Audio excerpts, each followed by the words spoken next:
Le Conseil économique et social tient depuis ce matin sa deuxième session ordinaire de l'année 2017.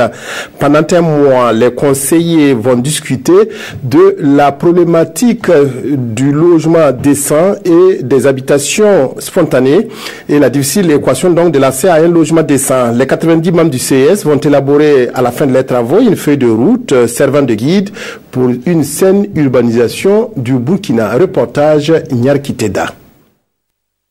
La prolifération des habitats spontanés, le CES, le Conseil économique et social, sonne l'alerte. C'est un phénomène doublé d'une problématique de l'accès à un logement décent. Voici l'équation dont les conseillers se donnent les moyens d'apporter des propositions de résolution. Notre mission au cours de cette session sera de faire une analyse diachronique et prospective de la situation de l'urbanisation et du logement au Burkina Faso, d'apprécier les politiques et stratégies proposées. Toutes ces propositions doivent tenir compte des variables socio-économiques, environnementales, culturelles et politiques propres au Burkina, avertit le président du CES.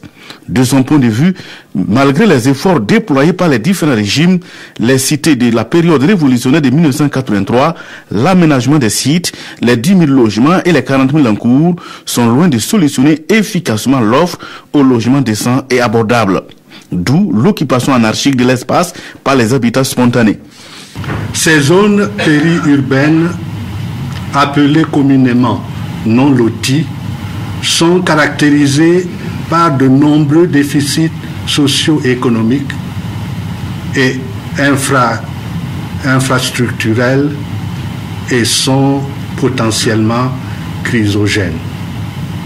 Il est alors temps de mettre fin à ce phénomène, sinon c'est une bombe à retardement qui se prépare, au dire du président du Conseil économique et social.